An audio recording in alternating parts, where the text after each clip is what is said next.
Last class में current electricity start किया था, है ना? यस यस उसमें ड्रिफ्ट स्पीड बताया था,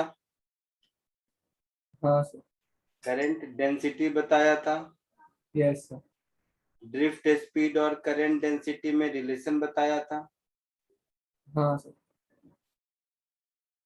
ड्रिफ्ट स्पीड का एक दूसरा अप्रोच रिलैक्सेशन टाइम वाला बताया था, यस सर, रिलैक्सेशन टाइम वाला अप्रोच और ड्रिफ्ट स्पीड का अप्रोच मिला के क्वांटिटेटिवली ओम्स लॉ डिराइव किया था। हाँ सर, फिर ओम्स लॉ में देखा था resistance is rho L by A. Yes sir, yes sir इसके आगे हम लोग आज करते हैं, ठीक है? अब देखो,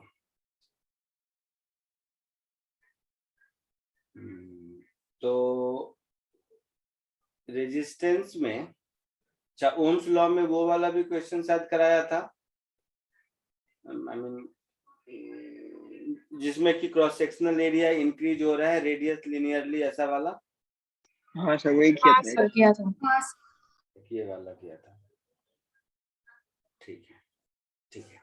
तो एक काम करते हैं, एक दो और क्वेश्चन कर लेते हैं इसी तरह के रेजिस्टेंस निकालने वाला, उसके बाद आगे बढ़ेंगे। चलो एक क्वेश्चन दे रहा हूं, जल्दबाजी मत करना क्योंकि अच्छा क्वेश्चन है।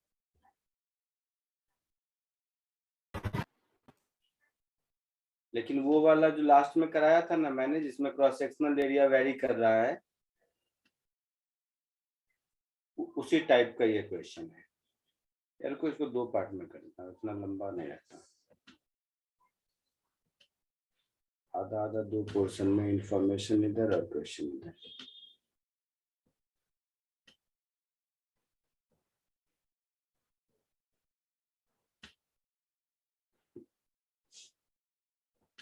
एक्चुअल में होता क्या है, एक छोटा सा कॉन्सेप्ट मैंने बताया होगा और कहा होगा कि इसके न्यूमेरिकल्स का बहुत ज्यादा यूज नहीं होता है, लीकेज करंट। थोड़ा बहुत बताया था क्या? थोड़ा हाँ सा सर, पता है। हाँ, तो थोड़ा बहुत में क्या है कि कैपेसिटर के अंदर डाइलेक्ट्रिक मीडियम में अगर आप ज्यादा सा मतलब इलेक्ट्रिक फील्ड दे दोगे तो वो भी रेजिस्टेंस बन जाएगा, और क्या होगा, वो नो कंडक्टर बन जाएगा। करंट लीकेज करंट का मतलब क्या हुआ कि करंट पास करना शुरू हो गया उधर से, तो वो आपका डाइलेक्ट्रिक मीडियम से जब करंट लीक करना शुरू होगा तो वो आपका कंडक्टर बन जाएगा, और कुछ नहीं। एनीवे, इस क्वेश्चन को कोशिश कीजिए।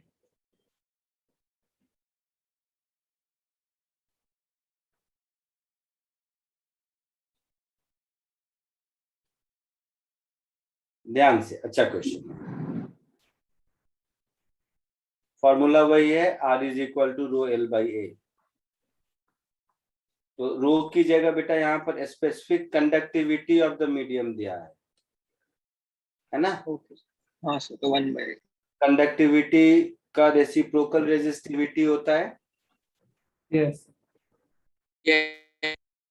सो एज अ थ्योरी इसको सॉल्व करने के लिए आपको दो फॉर्मूले चाहिए, एक resistance is rho L by A, दूसरा formula conductivity is reciprocal of resistivity, और तीसरा अगर चाहो तो ऐसा भी कह सकते हो, current density is sigma times ई।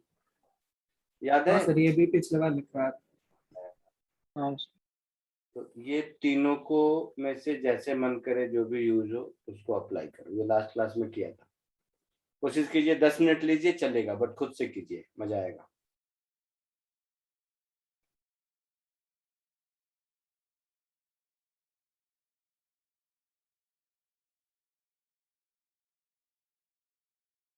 आया कुछ?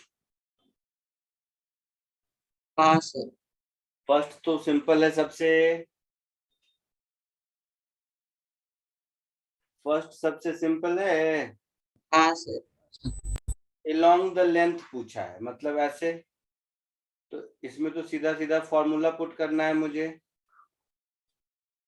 Resistance R is rho into L upon area A, यही होता है। हाँ sir. Rho into L, area A देखोगे तो जिस एरिया से करंट जा रहा है वो तो ये एरिया है ना, जो शेडेड पार्ट दिख रहा है।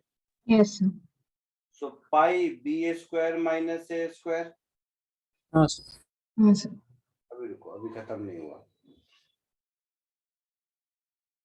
अब इस खाली जगह में जो मटेरियल है उसका कंडक्टेंस रो दिया है, बट क्वेश्चन को पढ़ोगे ध्यान से तो शायद स्पेसिफिक कंडक्टेंस ऐसा वर्ड लिखा है। हाँ सर। तो हम लोगों के लैंग्वेज में इसको लिखेंगे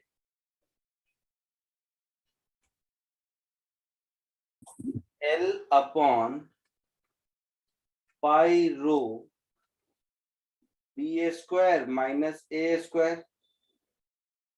ये हम हाँ लोग सर। की लैंग्वेज में आंसर होगा, लेकिन क्वेश्चन में कहीं L वर्ड दिया है क्या? हाँ सर। बोलो।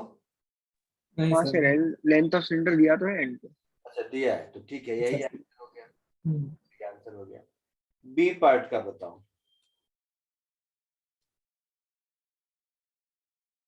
बी पार्ट आया किसी को?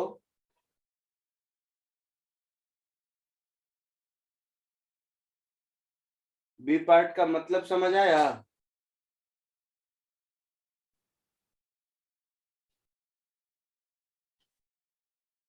मैं क्या पूछ रहा हूँ, बी पार्ट का मीनिंग समझ आया? हाँ सर। हाँ, और sir. शायद से ये वाला जो लेंथ वाइज किया है वही रेडियली कैलकुलेट। हाँ वो रेडियली है, मतलब ऐसे आप समझिए, इसलिए पूछा। विजुलाइज अगर हो रहा है तो ठीक है, रेडियली है मतलब नीचे वाला सिलेंडर, ये जो दोनों बीच का गैप है ना, ये जो दोनों के बीच का गैप है, करंट उसके थ्रू पास हो रहा है, समझे? मतलब क्रॉस सेक्शन अगर मैं देखूं इस सिलेंडर का, चलो क्रॉस सेक्शनली अगर देखूं सिलेंडर का, तो सेकेंड वाले केस में करंट का फ्लो इधर से इधर हो रहा है ना? हाँ सर। ये क्रॉस सेक्शन है, ये मतलब इसका मतलब स्फेयर है ऐसा नहीं है, ये जस्ट मैं सिलेंडर का क्रॉस सेक्शन बनाया। तो करंट का फ्लो इधर से इधर हो रहा है। इससे पहले जो किया था उसमें करंट का फ्लो इधर से इधर हो रहा था अंदर, समझ रहे हो ना? हाँ सर। तो कोशिश करो। इसमें क्या, उसमें area of cross section constant है, इसमें जैसे जैसे आगे जाएंगे क्रॉस सेक्शनल एरिया बढ़ता जाएगा। हाँ सर। तो कुछ इंटीग्रेट वगैरह करेंगे। हाँ सर। अगर आपको हाँ सर। याद होगा तो हीट एंड थर्मो में मैंने रेडियल फ्लो ऑफ हीट पढ़ाया था, रिजल्ट सब एग्जैक्टली वही है, याद है? रेडियल फ्लो ऑफ हीट, अरे अंदर का स्फीयर इस टेम्परेचर पर है, बाहर का इस टेम्परेचर पर है, स्फीयर या सिलेंडर, तो रेडियल फ्लो ऑफ हीट। चलो सॉल्व करो, चलो। अच्छा सॉरी, हीट मैंने नहीं पढ़ाया ना, हाँ सर, इसलिए कुछ नहीं सर, शोम सर ने। इसलिए स्ट्राइक, मतलब सर ने भी पढ़ाया होगा, स्ट्राइक नहीं हो रहा है आपको, मैं क्या बोल रहा हूँ, लैंग्वेज अलग अलग होता है ना लोगों का। तो सर ने पढ़ाया होगा अगर, तो हेडिंग दिया होगा रेडियल फ्लो ऑफ हीट, जिसमें स्टैंडर्ड दो एग्जांपल किए होंगे, रेडियल फ्लो थ्रू सिलेंडर और रेडियल फ्लो थ्रू स्फीयर, ऐसा कुछ स्टैंडर्ड नेम ये है।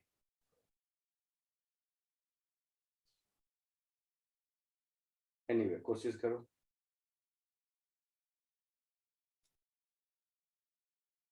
करोगे या हिंट दूं, जैसा बोलो। सर 2 मिनट देखते। सर एक ठीक।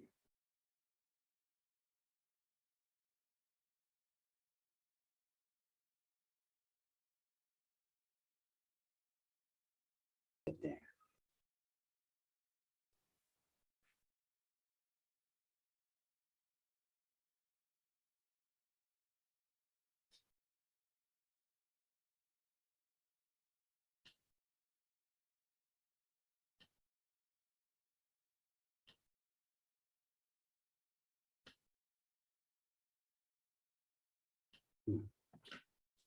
ये जो रेड वाला पोर्शन है,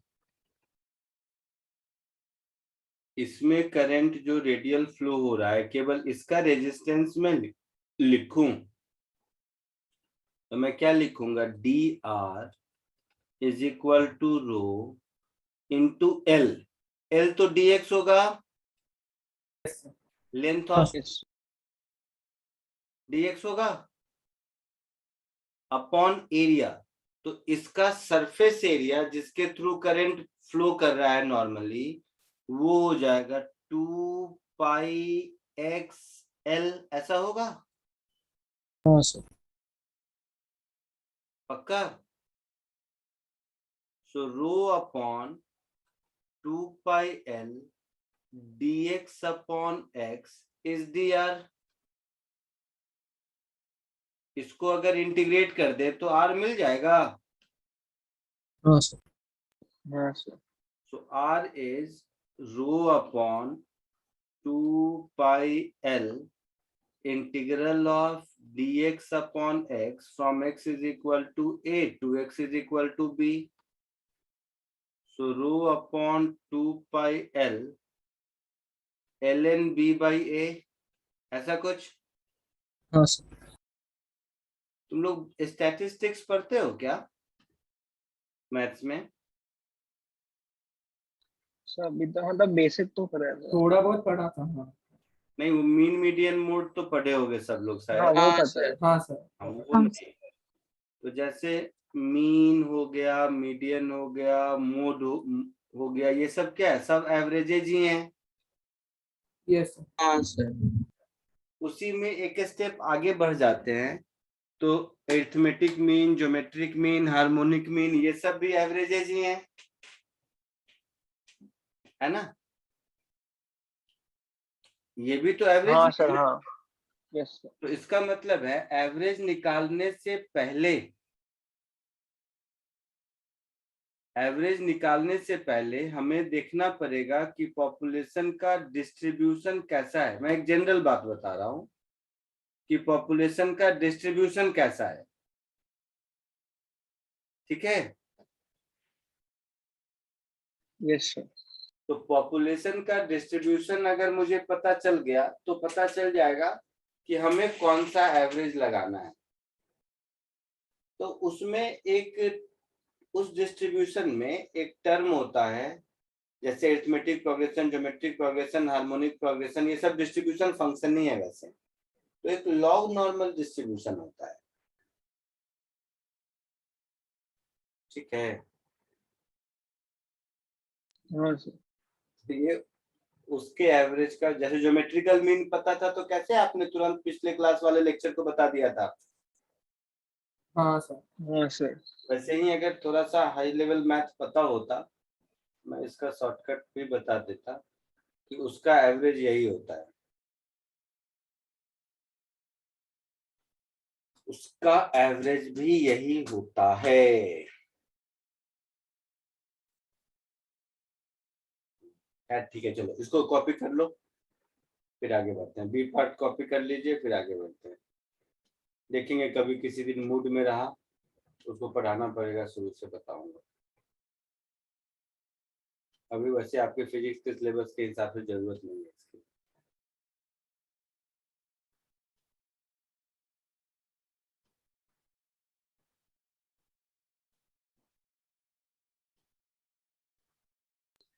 डन सर, आगे बढ़े। हाँ सर। अब हम लोग बैटरी ईएमएफ देखेंगे।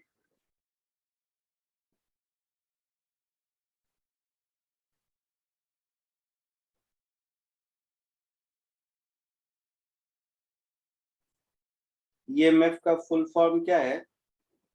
Electromotive force.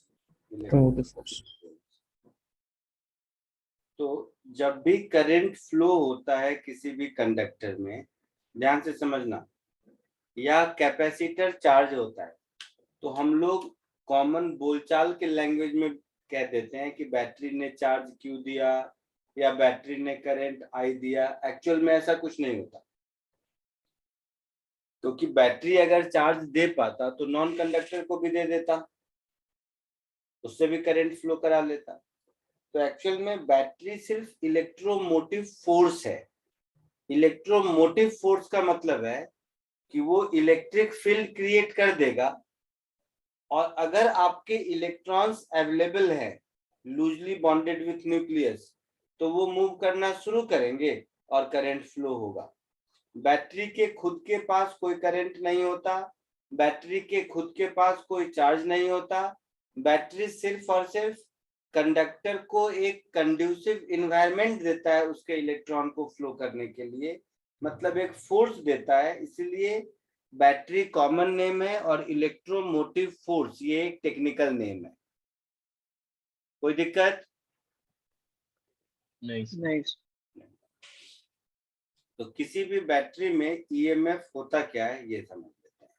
बैटरी में मोस्टली हम लोग देखते हैं एक पॉजिटिव टर्मिनल होता है, एक नेगेटिव टर्मिनल होता है। जो लंबा दिखता है थोड़ा उसको पॉजिटिव कह देते हैं, जो छोटा दिखता है उसको हम लोग नेगेटिव कह देते हैं। यही कहानी चलाते हैं, यस सर। है ना। अब जरा इस कहानी को समझने की कोशिश करते हैं। अच्छा, बीच में एक चीज मैंने मतलब जानबूझ के छोड़ दिया है क्योंकि उसका अपने जेई वेई से कोई मतलब नहीं है। बोर्ड में पूछेगा कलर कोडिंग ऑफ रेजिस्टेंस। हाँ सर। ठीक है, वो कलर। अच्छा एक बात हाँ बताओ, सर। जस्ट ऐसे ही बीच में इंटरप्ट कर रहा हूँ, मैक्सिमम बच्चे इसमें आरटीपीएस वाले हैं क्या? शायद से। हाँ शायद सर। अच्छा, तो तुम लोग जो सीबीएसई स्कूल वाले हो, तुम लोग का कुछ टेस्ट वेस्ट ये लोग कराते रहते हैं ना, कुछ यूनिट टेस्ट कुछ हाँ सर, अभी लास्ट बिल्कुल। वीक टर्म टेस्ट था, वेडनेसडे खत्म हुआ। हाँ, जैसे कवि ने एक दिन पूछ रहा था कि मैग्नेटिज्म का कुछ है क्या, ऐसा तो हो गया था या बाकी है अभी? सर वो खुद से ही पढ़ लिया ऐसे ही खुद से पढ़ के दे दिया। अच्छा, नहीं मैं मतलब बच्चों के फोन मैसेज आते रहते हैं कुछ ना कुछ, तो मैंने अभी आज रात तक फिनिश कर दूंगा। चैप्टर वाइज सीबीएसई के नोट्स हैं वो मैं दे दूंगा। एग्जाम जब भी आए बीच बीच में पढ़ के देते रहना। एक्चुअल पढ़ाई तो यहाँ होगी, मतलब जब जेई के सिलेबस में जैसे जैसे आएगा। जैसे ठीक है। इलेक्ट्रिसिटी खत्म होने के बाद मैग्नेटिज्म आएगा, बट वो स्कूल में क्योंकि उन लोगों को कम पढ़ाना होता है, उनको क्या खाली चैप्टर का नाम लिख दिया कहानी खत्म, तो वो लोग अपना सिलेबस आगे बढ़ाते रहते हैं। ठीक है,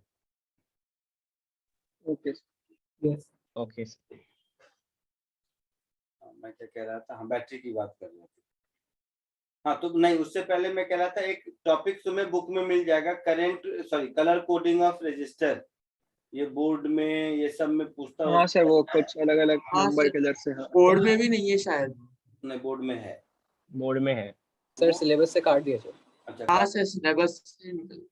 बहुत बढ़िया। तो वो क्या है, ऑनेस्टली मुझे आता भी नहीं है वो सब, क्योंकि उसमें कोई रॉकेट साइंस है नहीं। हर कलर के करस्पॉन्डिंग वैल्यू आपको याद रखने हैं। याद करना है सर उसमें से कुछ। तो वो थर्ड क्लास काम है, मुझे समझ कभी नहीं आया, न मैं मुझे आता है न मैं पढ़ाता हूँ।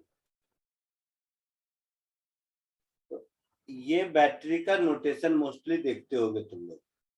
जो बड़ी वाली प्लेट है उसको हम लोग पॉजिटिव प्लेट कहते हैं, जो छोटी वाली प्लेट है उसको हम लोग नेगेटिव प्लेट कहते हैं। ठीक है,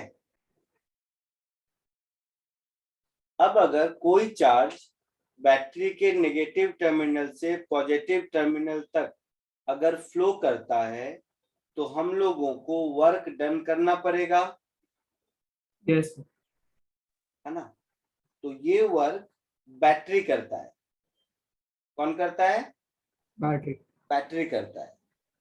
तो बैटरी का यही काम है, बैटरी का काम है कहीं से चार्ज लेना और किसी को चार्ज देना। बैटरी जस्ट मीडियम है, जैसे मैंने बताया भी होगा कैपेसिटर के शुरू में। लेकिन क्या प्रॉब्लम सॉल्व करते करते सीरीज पैरेलल ये सब में लोग खो जाते हैं, फंडामेंटल भूल जाते हैं कि नेगेटिव प्लेट से बैटरी इलेक्ट्रॉन लेता है और पॉजिटिव प्लेट को पहुंचाता है। बैटरी का यही काम है, सॉरी पॉजिटिव प्लेट से, हाँ मतलब इलेक्ट्रॉन एक प्लेट से लेकर दूसरे प्लेट को पहुंचाता है। बैटरी का यही काम है ना। हाँ सर। हाँ बैटरी कोई अलग से कहीं से चार्ज लाता नहीं है। कंडक्टिंग प्लेट एक प्लेट से चार्ज लेकर दूसरे प्लेट को देता है, तो जिससे इलेक्ट्रॉन लिया वो पॉजिटिव चार्ज हो गया, जिसको दिया वो नेगेटिव चार्ज हो गया। इसीलिए हम लोग कहते हैं कि बैटरी के दोनों टर्मिनल से पॉजिटिव नेगेटिव से टोटल चार्ज अलजेब्रिकली सेम होना चाहिए मैग्नीट्यूड में, और अलजेब्रिक सम 0 होना चाहिए, क्योंकि बैटरी के पास अपना कुछ चार्ज वार्ज नहीं होता। क्लियर है? हाँ Yes. सर। तो battery is a device which can take charge from one conductor and give it to another conductor or same conductor। तो वो चार्ज का फ्लो कराने के लिए जो फोर्स चाहिए वो बैटरी देता है, और बैटरी का यही काम है। तो suppose Q amount of charge इस बैटरी से फ्लो किया इधर से इधर, तो जो वर्क डन बाय बैटरी होगा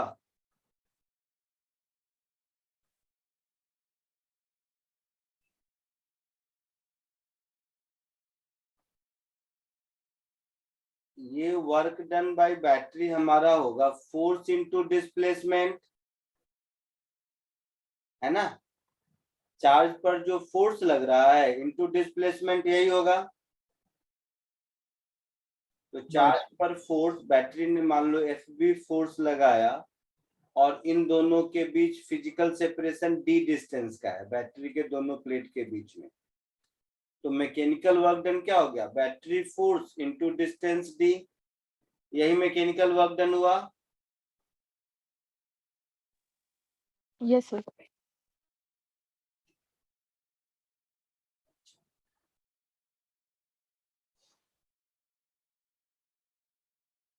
ये चार्ज Q पर अगर लगाया तो ये जो फोर्स होगा ये फोर्स चार्ज पर डिपेंड करेगा ना, इलेक्ट्रिक फील्ड इनटू चार्ज ये फोर्स होगा। नहीं समझे? Yes. ये जो हाँ सर, समझा। फोर्स डन बाय बैटरी होगा वो इलेक्ट्रिक फील्ड इनटू चार्ज होगा, Yes. हाँ सर हाँ, वही सर। होगा। हाँ सर। है ना?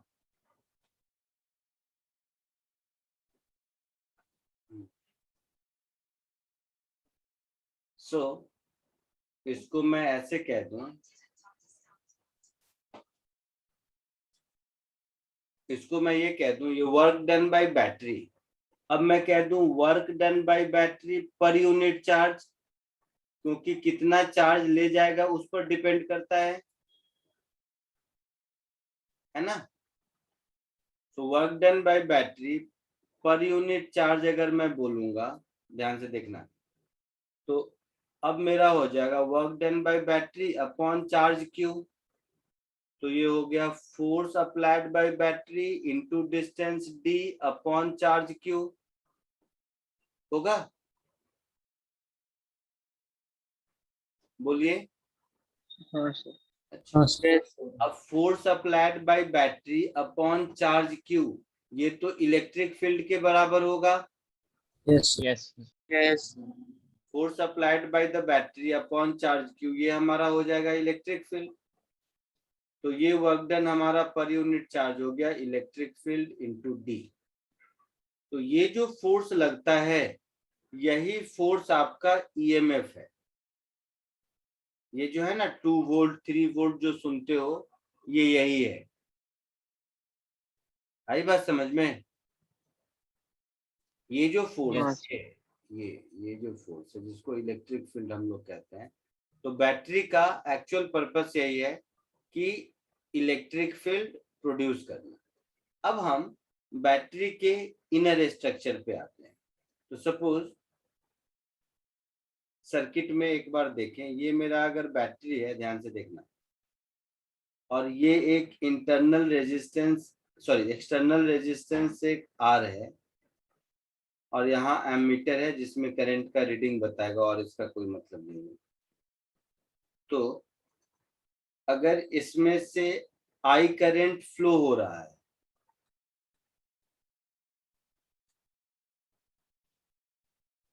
तो इसके अंदर देखेंगे हम तो I करंट इधर जाता हुआ दिखेगा ऐसे।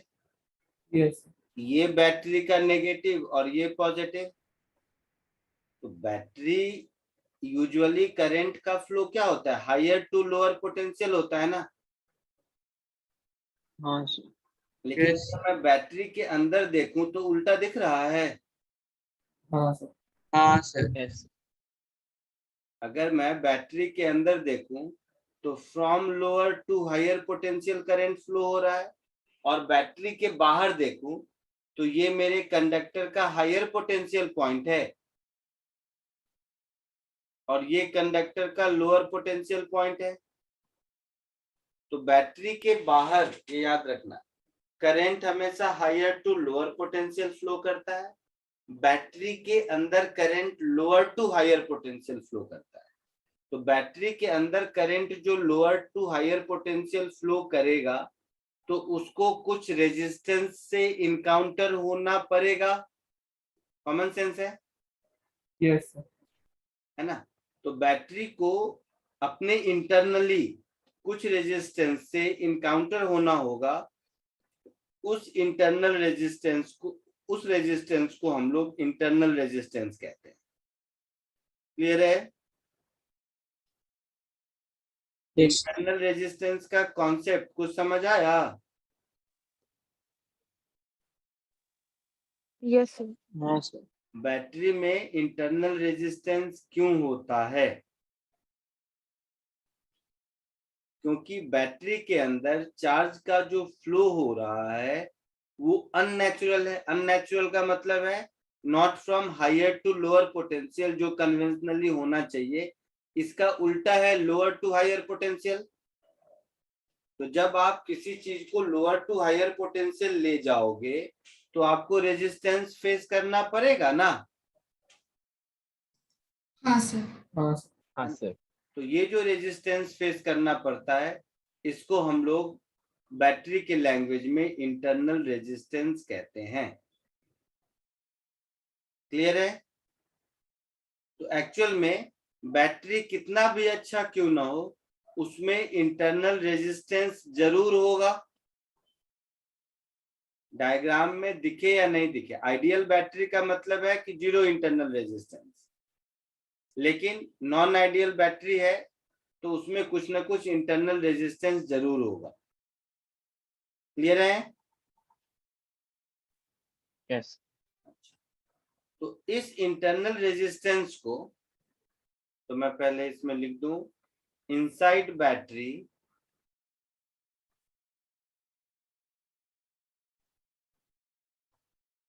flow of charge, that is current,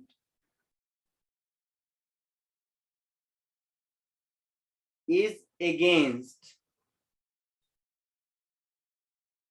electric field.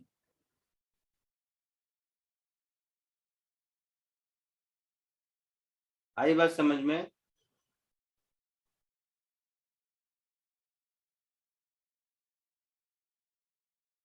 I mean, yeah, is against पर से लिख दो, is from lower to higher potential.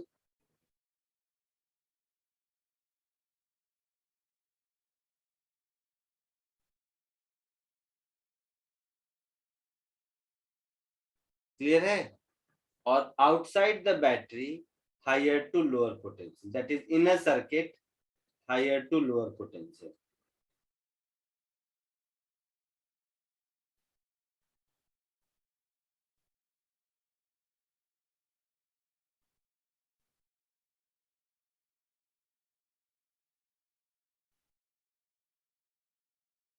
दो मिनट और। So every battery comes with an internal resistance. जैसे ये बैटरी V वोल्ट की है तो ये EMF E है इसका और इंटरनल रेजिस्टेंस R है इसका, और ये पूरा सिस्टम मिलाकर बैटरी कहलाता है ना? तो ये इंटरनल रेजिस्टेंस बहुत बार डायग्राम में मेंशन नहीं किया रहेगा, वो लैंग्वेज में लिखा रहेगा कि a battery having EMF 10 volt and internal resistance 1 ओम, ऐसा कुछ। तो ये जो पूरा प्रोसेस है इसको हम लोग बैटरी कहते हैं। ठीक है? बैटरी का पॉजिटिव टर्मिनल ए और नेगेटिव टर्मिनल बी है। मान लो करंट आई फ्लो हो रहा है, ध्यान से समझना सब लोग एक चीज। तो अगर मैं यहां से यहां देखूं, सब ध्यान से देखो, यहाँ पर देखूंगा तो potential at B minus I R plus E is equal to potential at A. सोच के बताओ या नहीं। वापस ऐसे सोचो, पॉइंट पोटेंशियल मेथड कराया था ना, बी के पोटेंशियल का नाम मैंने वीबी दे दिया, ठीक है। हाँ सर। तो यहां से यहां तक पहुंचे तो वीबी में से आई आर कम हो गया, हाँ सर। तो वीबी माइनस आई आर यहाँ पर हो गया। यहां से यहां गए तो बैटरी का ईएमएफ ई है, तो ई उसमें ऐड हो गया, ऐड हो गया, तब हो गया पोटेंशियल एट ए। हाँ हाँ सर। पक्का। यस। तो V A minus V B ये मुझे मिल गया ई माइनस आई आर। तो बैटरी की रेटिंग ई है, लेकिन बैटरी के क्रॉस जो पोटेंशियल डिफरेंस मुझे मिल रहा है वो ई से कम है due to this internal resistance R, है ना। हाँ सर। तो इसको हम लोग बोलते हैं पोटेंशियल डिफरेंस अक्रॉस बैटरी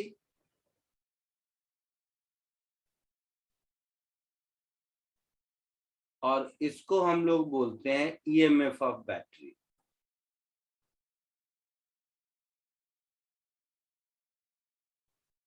ठीक है।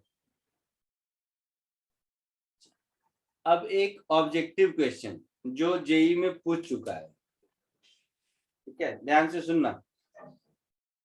पोटेंशियल डिफरेंस अक्रॉस बैटरी लगेगा कितना चिंदी क्वेश्चन सर पूछ रहे हैं, ध्यान से सुनो सब ओरली। इसका potential difference across battery is always less than EMF non ideal battery. Ideal का तो 0 होता है। हाँ सर। हाँ sir. Option B, potential difference across battery is always greater than EMF. Question number C, option number C, potential difference across battery may be greater than EMF. Potential, option D, potential difference across battery may be less than its EMF. चारों option समझ आया? हाँ sir. इसमें से कौन सा होगा?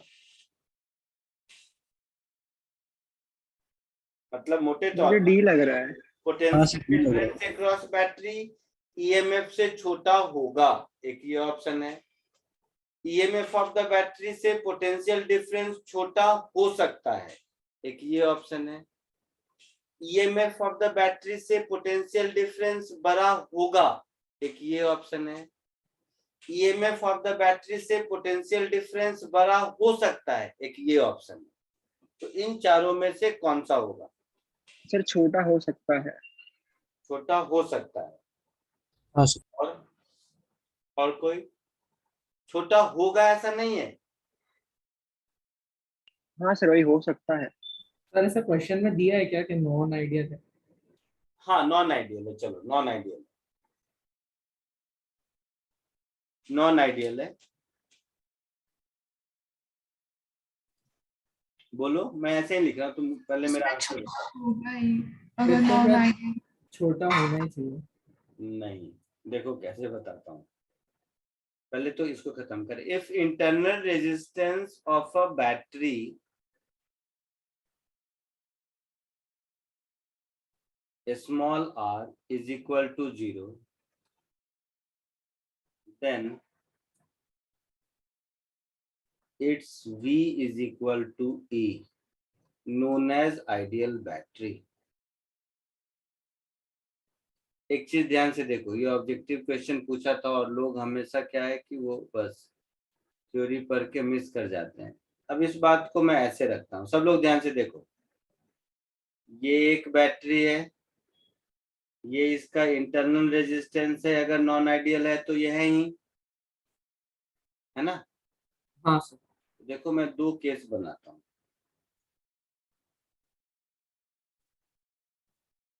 EMF E internal resistance R, EMF E internal resistance R। आगे सर्किट में और भी कुछ होगा, मुझे क्या मतलब, मैं तो केवल बैटरी वाला पार्ट बनाया। अब देखो, अगर करंट का फ्लो इस पार्ट ऑफ द सर्किट से ऐसे हो रहा है,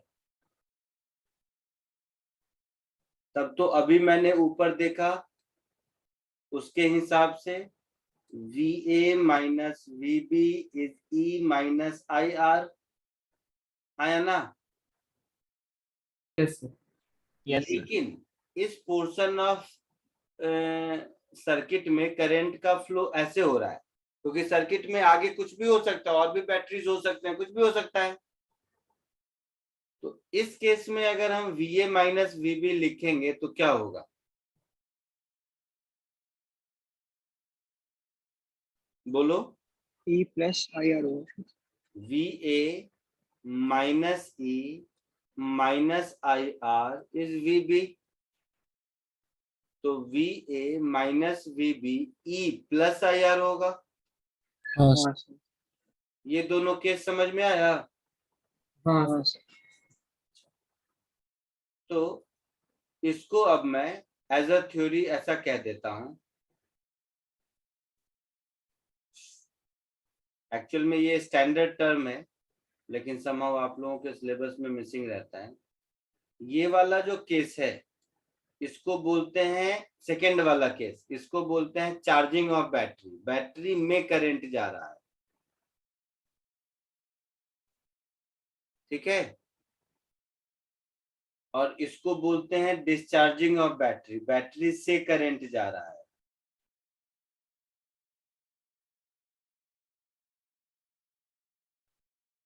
है ना? तो जब डिस्चार्जिंग है तब तो always less then EMF, but charging है तो ग्रेटर देन EMF। आई बात समझ में? हाँ sir. Yes sir. So V greater than EMF भी हो सकता है, V लेस देन EMF भी हो सकता है, ठीक है। अच्छा, अब internal resistance of the battery को एक दूसरे तरीके से भी समझते हैं। आप लोग स्कूल में बहुत टाइप के बैटरी देखे होंगे, पढ़ते हो ना, बहुत टाइप के सेल, क्या क्या, गैल्वेनिक सेल, लैक्लांस सेल, क्या क्या पढ़ते थे स्कूल में, याद है कुछ? ओ भाई साहब, हाँ सर। हाँ सर, नाम याद है। नाम याद है खाली। क्या होता था उसमें? एक कैथोड होता था, एक एनोड होता था, बीच में इलेक्ट्रोलाइट होता था, ये सब चलता रहता था ना कुछ कुछ। हाँ सर। यस। तो कैथोड पर क्या होता था?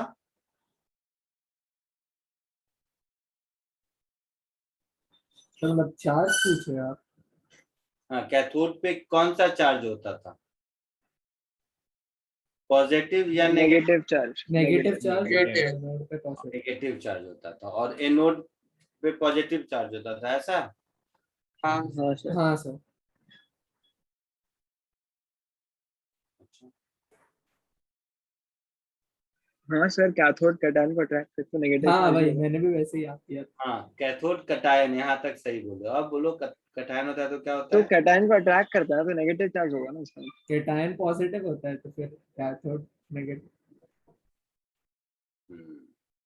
चलो ऐसे देखते हैं। ये बैटरी के अंदर इंटरनल रेजिस्टेंस की कहानी को हम ऐसे समझते हैं।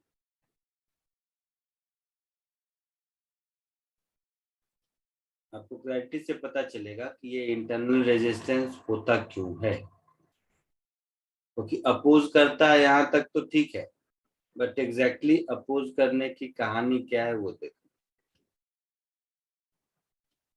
आपकी भाषा में ये पॉजिटिव टर्मिनल है और ये नेगेटिव टर्मिनल है। तो ये जो इलेक्ट्रोलाइट है अंदर में, ये इलेक्ट्रोलाइट पॉजिटिव और नेगेटिव आयन में डिसोसिएट होता है, हाँ सर। यस है ना? तो पॉजिटिव आयन और नेगेटिव आयन में डिसोसिएट होता है, तो पॉजिटिव आयन किधर जाता है और नेगेटिव आयन किधर जाता है?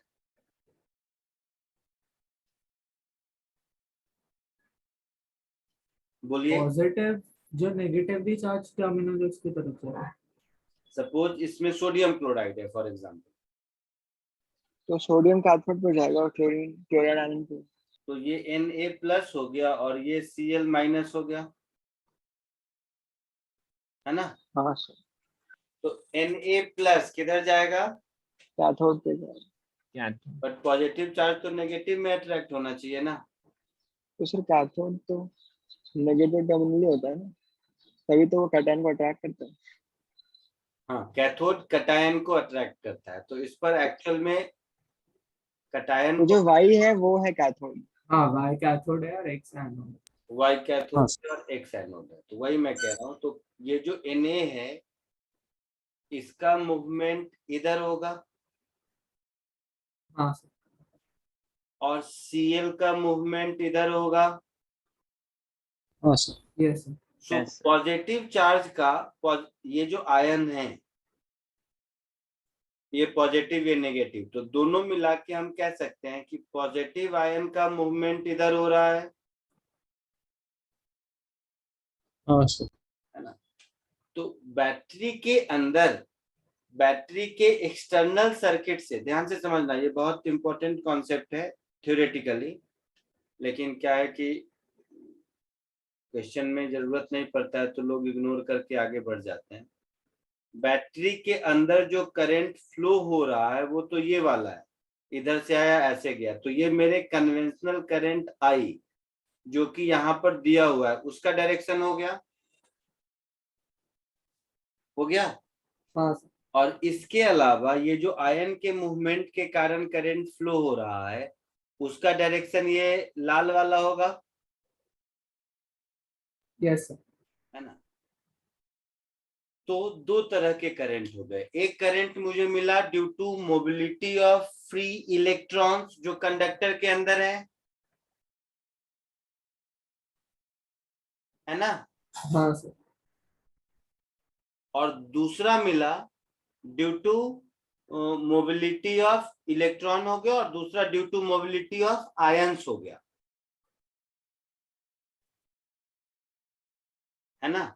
तो आयन Yes. की मोबिलिटी इलेक्ट्रॉन के मोबिलिटी के, क्योंकि ये सेमीकंडक्टर जब पढ़ोगे तो उसमें भी ये कॉन्सेप्ट काम आएगा। आयन की मोबिलिटी इलेक्ट्रॉन के मोबिलिटी के रिस्पेक्ट में कम होती है ना। तो ये ड्रिफ्टिंग ऑफ फ्री इलेक्ट्रॉन के कारण जो कन्वेंशनल करंट है ब्लैक वाला, इसका अपोज करने के लिए एक छोटा सा less compare to that of the due to drift of electron एक करंट अपोजिट डायरेक्शन में एग्जिस्ट करता है, जिसकी वजह से ओवरऑल इसके अंदर करंट रेजिस्ट करता है ना। तो ये जो फैक्टर है, इस फैक्टर को काउंटर करने के लिए एक टर्म डिफाइन किया गया जिसको हम लोग internal resistance of the battery कहते हैं। आई बात समझ में कुछ? Yes sir. So internal resistance of battery is due to this very current, which is precisely due to mobility of ions. Positive charge का फ्लो करंट है अगर, तो पॉजिटिव चार्ज का मतलब इलेक्ट्रॉन का अपोजिट ही नहीं होता, आयन भी तो पॉजिटिव चार्ज है ना। शेप साइज बड़ा होता है तो इसकी मोबिलिटी कम होती है। तो ये जो रेड वाला मैंने बनाया है ये छोटा होता है, मतलब अगर बढ़िया ऑथर की बुक पढ़ोगे तो इसका साइज बहुत छोटा वेक्टर एरो फॉर्म में ऐसा बनाएगा।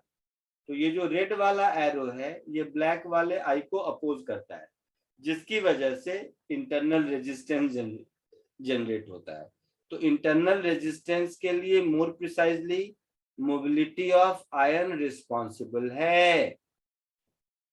यही अगर mobility of ion electric current के डायरेक्शन में होता तो सपोर्ट करता। क्लियर है? हाँ सर। Yes. समझा।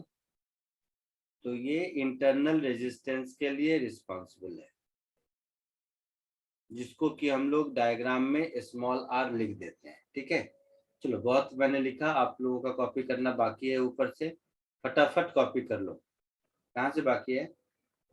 अरे बाप, यहाँ बैटरी ईएमएफ से बाकी होगा ना।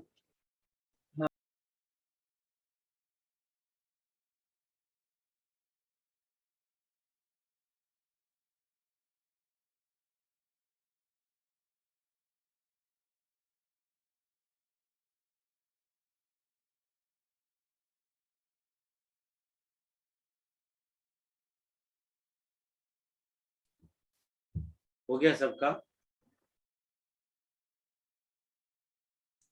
हाँ सर हो गया।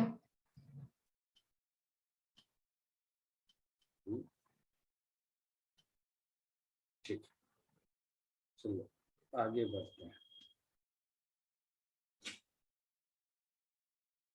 हम्म।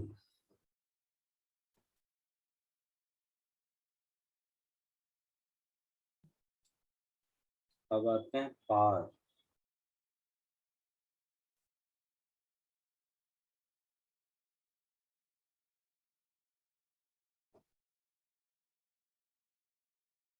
कॉमन सेंस है, rate of doing work is power, है ना? बोलो। हाँ वर्क डन क्या होगा? Potential difference into charge Q, तो ये हो जाएगा V into D Q by D T. तो ये V इंटू आई, ये पावर हो जाएगा। यस या इसी को V equal to I R लिख देंगे तो आई स्क्वायर आर, ये भी पावर हो जाएगा। या I को V बाई आर लिख देंगे तो V स्क्वायर बाई आर, ये भी पावर हो जाएगा। ये सब पावर है, ठीक है? ये सब पावर का फॉर्मूला है। कोई दिक्कत? नो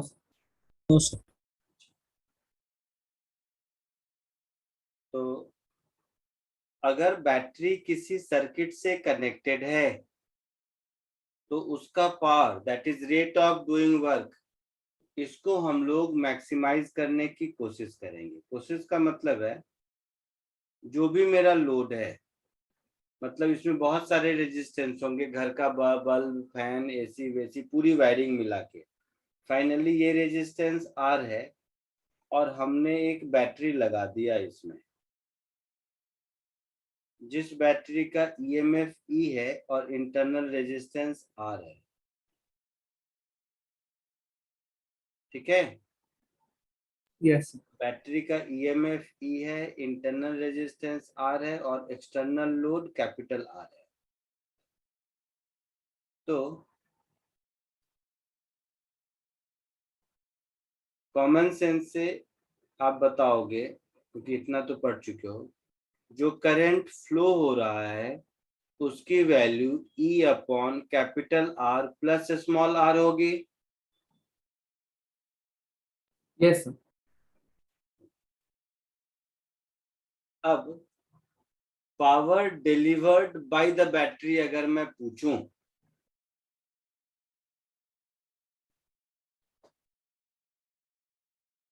ध्यान से समझना सब लोग, अगर मैं power delivered by the battery पूछूं तो इसको मैं क्या लिखूंगा? दो तरीका है लिखने का। एक, अगर ये बैटरी है, जिस बैटरी का, ये अगर बैटरी है मेरा, ये बैटरी तो ये पूरा पोर्शन कहलाएगा ना, तो कुछ नाम दे देते हैं, इसको ए और इसको बी। तो power delivered by the battery मैं लिखूंगा potential difference across A B multiplied by I, लिखूंगा। हाँ potential difference across A B उतना ही होगा जितना लोड रेजिस्टेंस के पास है। यस इसको मैं आई इंटू लोड रेजिस्टेंस भी लिख सकता हूँ। हाँ आर नहीं, आर ही लिखते हैं, बार बार इतना लेंदी कौन लिखेगा। तो आई इंटू आर इंटू आई ऐसा लिखेंगे। तो इसको हम आई स्क्वायर इंटू आर लिख देंगे। आई की वैल्यू मुझे पता है ना? तो आई की वैल्यू अगर मुझे पता है तो पावर पी मुझे हो गया E upon small R plus capital R का whole square into capital R. तो E square capital R upon capital R plus small R का होल स्क्वायर। अब अगर power delivered by the battery maximum करने के लिए मुझे अपने एक्सटर्नल सर्किट को चेंज करना है, तो वेरिएबल मेरे पास कैपिटल आर है। So for P to be maximum, dP by dr this should be equal to 0 होगा। तो ये dP by dr अगर करोगे तो क्या होगा, E स्क्वायर बाहर, इसको डिफरेंशिएट करना है तो नीचे डिनोमिनेटर का square that is r plus r to the power 4 हो जाएगा। ऊपर डिनोमिनेटर को बाहर रखा, न्यूमरेटर को डिफरेंशिएट किया, माइनस दूसरी बार न्यूमरेटर को बाहर रखा, डिनोमिनेटर को डिफरेंशिएट किया, यही होगा।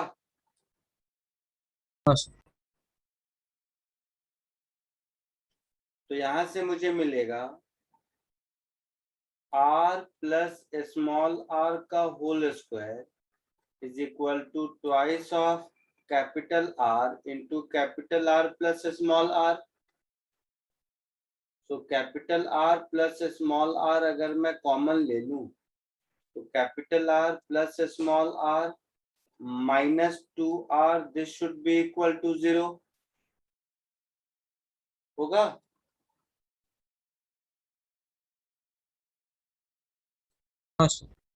तो यहां से एक ही सॉल्यूशन मिला, small r is equal to capital R, है ना। तो इस कंडीशन को हम लोग कहते हैं मैक्सिमम पावर डिलीवर्ड थ्योरम। मतलब किसी डीसी सोर्स से अगर आपको मैक्सिमम पावर लेना है तो अपने सर्किट को इस तरह से अरेंज कीजिए कि उसका टोटल रेजिस्टेंस बैटरी के इंटरनल रेजिस्टेंस के बराबर हो जाए, तब आप उसका मैक्सिमम यूटिलाइजेशन कर सकते हो। क्लियर है?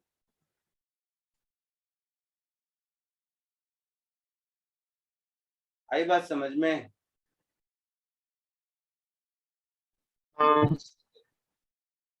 तो ये जो हमने पावर लिखा था ऊपर, उस पावर के नीचे का थ्योरी लिख लीजिए, maximum power delivered theorem.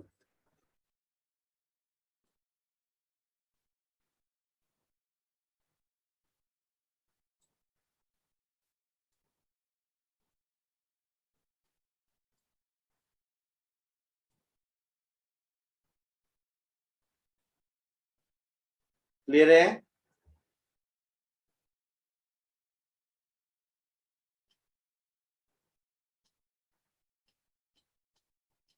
Copy कर लीजिए।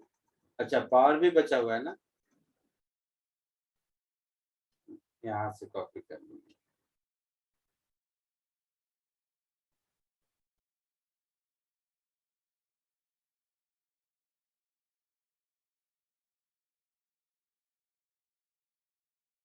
हो गया सबका? यस। अब देखो, किसी बल्ब पर तुम लिखा हुआ देखते हो कि 220 वोल्ट 60 वॉट ऐसा कुछ। हाँ सर। तो उसका मतलब क्या है कि जब 220 वोल्ट का सप्लाई मिलेगा तो 60 जूल एनर्जी उसमें से निकलेगा, है ना। बल्ब की पावर रेटिंग यही होती है ना। हाँ सर भाई। तो उस पावर रेटिंग को डिकोड करना कोई बड़ी चीज नहीं है। जैसे सपोज कोई एक बल्ब है, इस बल्ब पर लिखा हुआ है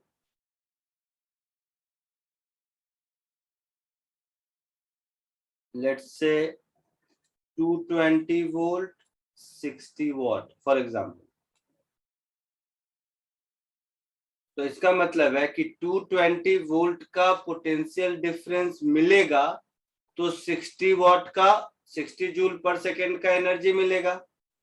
मतलब ये जो 60 है मेरा, ये 220 स्क्वायर अपॉन आर है, मतलब ये जो हाँ पावर सर वही है। इक्वल टू V²/R होता है। तो ये बल्ब जिस किसी भी चीज का बना हुआ है, ये उसके फिलामेंट का रेजिस्टेंस मिल जाएगा यहाँ से, है ना। हाँ हाँ यस सर। सर। स्कूल में भी थोड़ा बहुत पढ़ते होगे, कॉमन सेंस है ये। ठीक है, आगे बढ़े। यस हाँ सर। तो ये कॉमन सेंस तो आपको मालूम है। तो इस कॉमन सेंस पे बेस्ड एक छोटा सा क्वेश्चन मुझे कर दीजिए।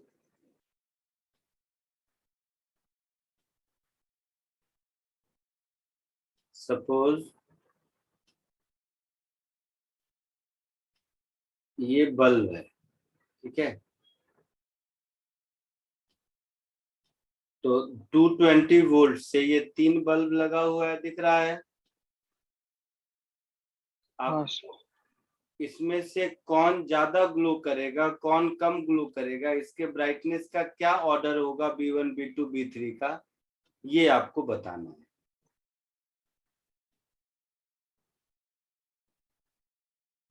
समझ आया? हाँ सर। कोशिश कीजिए।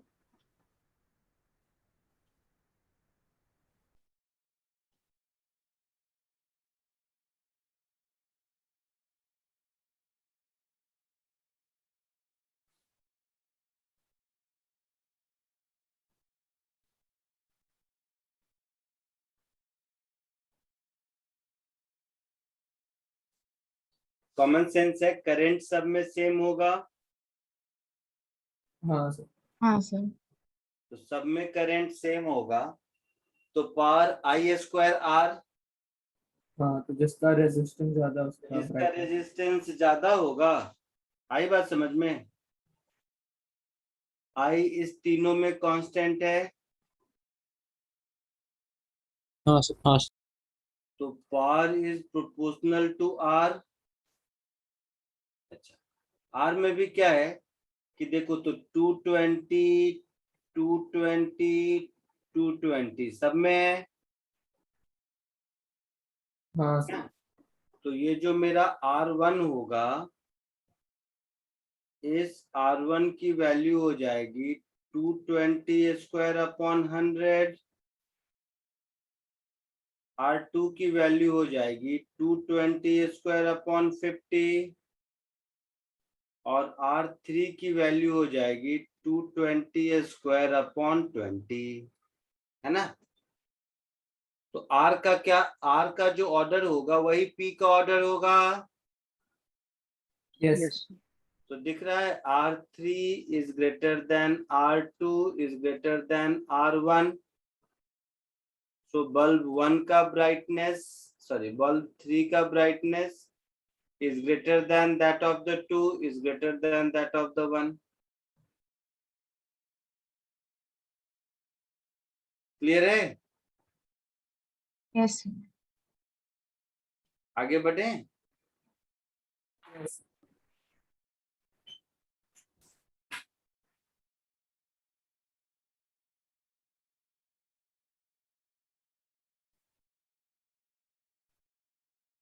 अच्छा, बाकी तो सीरीज पैरेलल जब पढ़ लेंगे हम लोग तो इसको फिर और करेंगे। अभी तो ये पावर रेटिंग वाले इतने को ही रहेंगे।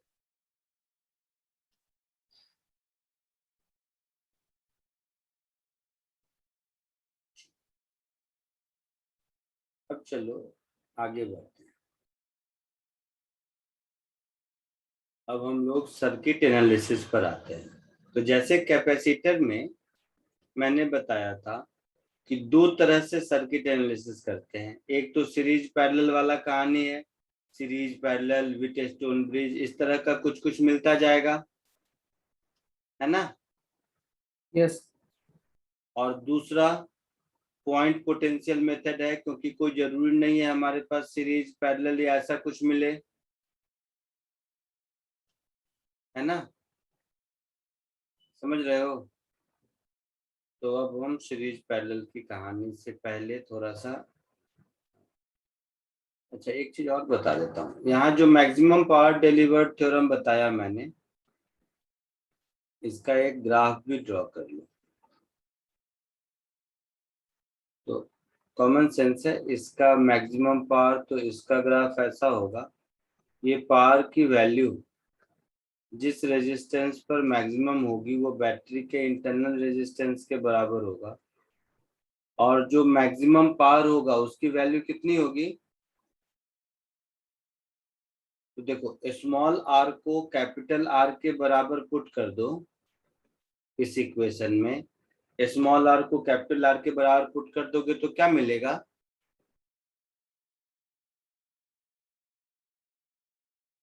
E²/4R ऐसा कुछ मिलेगा? हाँ सर। Yes sir. पक्का? हाँ सर। तो मैक्सिमम पावर होता है E²/4R। ठीक है? यस।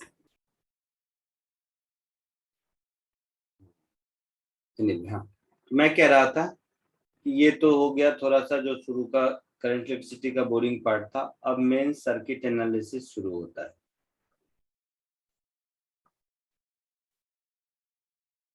तो सर्किट एनालिसिस में सबसे पहले point potential method, exactly similar to that of the capacitor, जो उसमें हम लोग पढ़े थे वही है, नया कुछ भी नहीं है।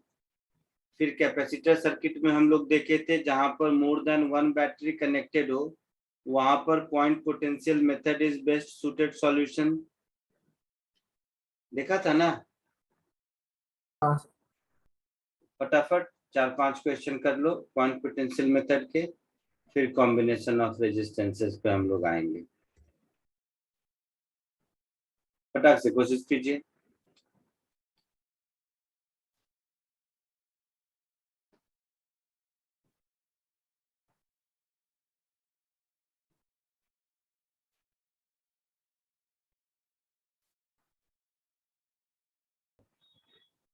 सब देखते हैं। तुम लोग सब भूल गए हो लगता है। पॉइंट डी के पोटेंशियल को मैंने 0 मान लिया। हाँ सर, तो सी पे 10 आ जाएगा, 20 आ जाएगा। एक सेकेंड, बी भी 0 होगा, हाँ सर। और बी 0 हो गया तो ए 10 हो गया, हाँ सर, सी 20 हो गया। और सी 20 वोल्ट हो गया। तो 20 से 0, 20/5, 4 एम्पियर इसमें करंट हुआ। 4 एम्पीयर। हाँ सर। हाँ सर। इधर 0 इधर 10, मतलब इधर कितना गया? 5 एम्पीयर। हायर टू लोअर, इधर 5 एम्पियर। 2, 5 एम्पियर इधर गया। हाँ। 5 एम्पियर इधर गया, इसमें से 4 एम्पियर इधर गया, यही मतलब हुआ ना? हाँ सर। हाँ सर। हाँ 1 तो 1 एम्पियर इधर एम्पीयर। गया, हाँ सर। 1 एम्पियर इधर गया, 4 एम्पियर इधर गया, तो यही 4 एम्पियर इधर कंटिन्यू हुआ। यहाँ से 4 और यहाँ से 1 मिलके फिर 5 इसमें आ गया, तो इसमें 5 गया। यही कहानी है। हाँ सर। यस सर, समझा। आई बात समझ में? हाँ sir. Current in the wire BD is 1 ampere, 1 ampere. और कोई डायरेक्शन पूछे तो फ्रॉम D to B। हाँ सर। सिंपल था? बोलिए। हाँ सर। आगे बढ़ूं?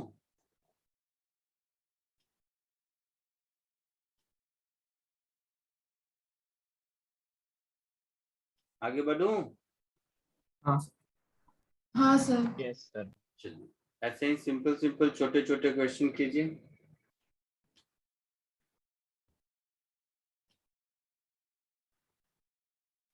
नेक्स्ट ये वाला करो।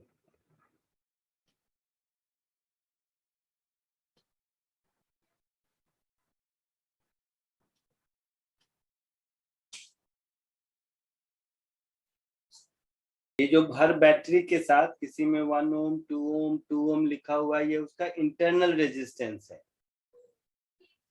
समझते हो ना? हाँ सर, वो तो समझा। आगे आंसर सॉल्व किया सबने? Yes sir. हाँ सर। तो फटाफट देखो इसको, कलर रेड ले लेते हैं। 1 ओम है तो 1 ओम ड्रॉ करके रखते हैं, इसमें 2 ओम है तो 2 ओम ड्रॉ करके रखते हैं, इसमें 2 ओम है तो 2 ओम ड्रॉ करके रखते हैं। ठीक है, इसमें नहीं है। कहीं से स्टार्ट करो, मान लो कहाँ से स्टार्ट करो, 10, 30, 40, 50, 50, इसको 0 कर लेते हैं। ABCD सबको 0 कर दें हाँ सर, ऊपर को 10 बने। तो ये 0 वोल्ट, ये 0 वोल्ट, ये 0 वोल्ट, ये 0 वोल्ट, और ये हो गया 10 वोल्ट, है ना? होगा ऐसा? Yes sir. यस इस G का पोटेंशियल मुझे नहीं पता, नहीं मालूम ना। अच्छा नहीं, ये सबका 10 हो जाएगा ना ऊपर, ये 10 है तो ये भी 10 वोल्ट, हाँ सर ये भी 10 वोल्ट, और ये भी 10 वोल्ट। ठीक है, बोलिए। यस हाँ Yes. सर, अब देखो ये 10 है, मतलब ये वाला पॉइंट कितना हो गया? -20। नहीं 40, 40 होगा। अच्छा हाँ 40, सॉरी। तो ये वाला पॉइंट हो गया मेरा 40 वोल्ट। तो ये 40 और ये 0 और ये 1, तो इसमें 40 एम्पियर करंट इधर आ रहा है। हाँ सर। तो इस सेक्शन में करंट हो गया 40 एम्पियर। ये 10, तो ये पॉइंट -30, हाँ सर। तो 30/2, इसमें 15 एम्पियर का करंट इधर जा रहा है, होगा? हाँ Yes. सर, लास्ट 20 होगा। तो ये 0, तो ये +2, 2 वोल्ट, 20 तो ये 2 और ये 10, तो 8 हो गया। नहीं 2 नहीं, सॉरी 50 ओम है ना।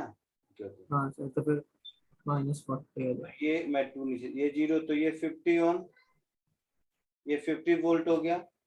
अब ये सर ऊपर भी तो हाँ, और ये 50 और ये 10 के बीच का डिफरेंस 40, Yes. 40/2 मतलब 20 20 एम्पियर करंट इधर गया। Yes yes. यस। अब एक मिनट रुको, मैं इसको फाइनली ड्रॉ कर देता हूँ एक साथ, थोड़ा बड़ा डायग्राम में।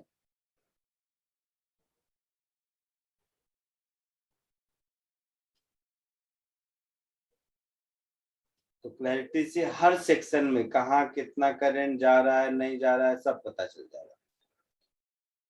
तो देखो कहानी ऐसा हो गया, इसमें 40, तो यहाँ करंट 40 एम्पियर है,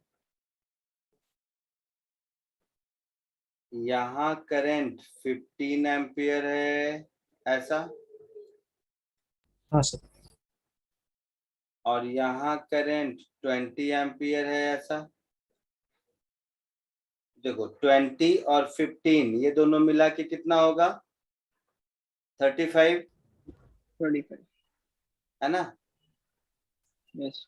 मतलब इस पोर्शन में 20 एम्पियर, इस पोर्शन में 20 + 15 35 एम्पियर, 35 इधर 40 इधर, मतलब ये 5 एम्पियर। तभी तो 35 + 5 40 इधर जाएगा। अब जैसे ही 40 इधर आया, इसमें से 5 इधर चला गया, क्योंकि बैटरी से जितना निकलेगा उतना वापस जाएगा। हाँ सर। तो 5 इधर गया, मतलब 35 इधर गया। 35 में से 15 इधर गया, मतलब 20 इधर गया, यस सर। और ये 20 ऐसे घूम रहा है। कुछ भी पूछे बता सकते हैं? हाँ सर हाँ सर। पक्का? यस हाँ आगे बढ़े? हाँ सर।